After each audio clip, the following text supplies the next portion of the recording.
نے ڈال دیا تھا، اس سے استنجا کرنا شرعاً بالکل جائز ہے۔ ایک یہ کہتے ہیں کہ پلاننگ کے ساتھ یہ حلالہ کرنا شرعاً جائز ہے کہ نہیں، جس کو مشروط حلالہ کہتے ہیں۔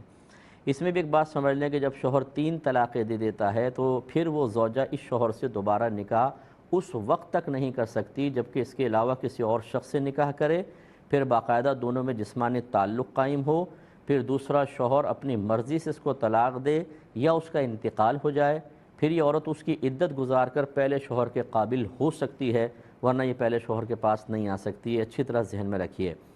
اب بعض اوقات ایسا ہوتا ہے شوہر نے 3 طلاقیں دیں تو مشروط اور وتھ پلاننگ ایک حلالہ کیا جاتا ہے، یعنی دوسرے شخص سے کہا جاتا ہے بھی دیکھو تم سے حلالہ کر رہے ہیں، تم کو مطلب جسمانی تعلق قائم کر کے تمہیں طلاق دینی ہوگی، تو یوں پہلے سے مشروط کر لیتے ہیں۔ کیا اس سے حلالہ ہو جاتا ہے کہ نہیں؟ یاد رکھیں حلالہ اس سے بھی ہو جائے گا، عورت اس کے بعد بھی پہلے شوہر کے لیے حلال ہو جائے گی، لیکن ایسا کرنا مکروہ تحریمی ہے، کیونکہ نبی کریم صلی اللہ علیہ وسلم نے محلل اور محلل لہو پر لعنت فرمائی، حلالہ کرنے والے اور جس کے لیے حلالہ کیا جائے۔ تو اس کی تعویل یہی ہے کہ یا تو وتھ پلاننگ ایسا کیا جائے اور یا پھر اجرت لے کے کیا جائے کہ مجھے اتنے پیسے دو، ٹھیک ہے میں حلالہ کر دیتا ہوں۔ اس حدیث کے تحت یہ دونوں آئے گا، اسی لیے نبی کریم صلی اللہ علیہ وسلم نے اس طرح مشروط حلالہ کرنے کے باوجود اس شخص کے لیے فرمایا محلل، حلالہ کرنے والا، یعنی حلالہ کرنے والا پھر بھی وہ ہو جائے گا لیکن گناہ گار ہوگا۔ تو اب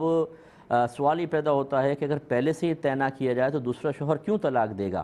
تو اس میں دیکھیں اشارتاً کنایتاً کام کر سکتے ہیں، صراحتاً طے نہیں کر سکتے ہیں۔ مثال کے طور پر جس شخص سے حلالہ کروانا ہے کوئی تھرڈ شخص اس کے پاس چلا جائے، تھرڈ پارٹی جو سب ماحول جانتا اور اسے کہے کہ یار فلاں کے گھر ایسا ہو گیا ہے، اگر تھوڑی بہت ان کی مدد کر دی جائے تو اللہ تعالیٰ اس کو بھی اجر دے گا جو ان کے گھر بسانے میں مددگار ثابت ہوگا۔ بس یہ اشارہ کر دیا، اب وہ پیغام پہنچا اس کے پاس تو وہ سمجھ جائے کہ ہاں یہ پہلے شوہر کے لیے ایسا کیا جا رہا ہے تو از خود وہ کر لے، وہ ٹھیک ہے۔ یہ ہے اشارتاً کنایتاً، جیسے کہ جو عورت عدت میں ہوتی ہے اسے صراحتاً واضح طور پہ نکاح کا پیغام دینا گناہ ہوتا ہے، حرام ہے، قرآن نے منع کیا، لیکن اشارتاً کنایتاً اس کے ساتھ بھی جائز ہے۔ جیسے کوئی شخص عورت سن رہی ہو اور کسی سے کہے کہ یار میں انشاءاللہ کوشش کروں گا کہ کوئی اچھی پاک باز عورت سے نکاح کروں، یہ میرا ارادہ ہے جو ان اوصاف کی حامل ہو، اور وہی اوصاف ذکر کر دے جو عورت کے ہیں۔ اب یہ صراحتاً پیغام نہیں دیا لیکن عورت سمجھ گئی کہ یہ شادی کرنا چاہتا ہے، اس طرح کی اشارتاً کنایتاً تو دوران عدت پیغامات دیے جا سکتے ہیں، صراحتاً منع ہے۔ اسی طریقے سے یہاں پر ہوگا، امید ہے کہ آپ بات سمجھ گئے ہوں گے۔ ایک بچی نے کہا تھا کہ مفتی صاحب ہمارے رشتے کے لیے کوئی وظیفہ بتا دیجئے۔ دیکھیں میں بارہا اس میں گزارش کرتا ہوں، اور یہ سوال میں نے اسی لیے لے لیا کہ تھوڑا سا میں مزید عرض کر دوں گا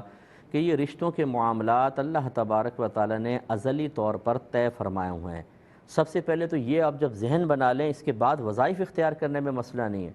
عقیدہ صحیح کرنا ضروری ہے کہ رشتہ آپ کے وظیفے سے نہیں ہوگا، رشتہ آپ کے کسی کے ٹانگیں کھینچ کر اس کو پیچھے کر کے خود آگے بڑھنے سے نہیں ہوگا،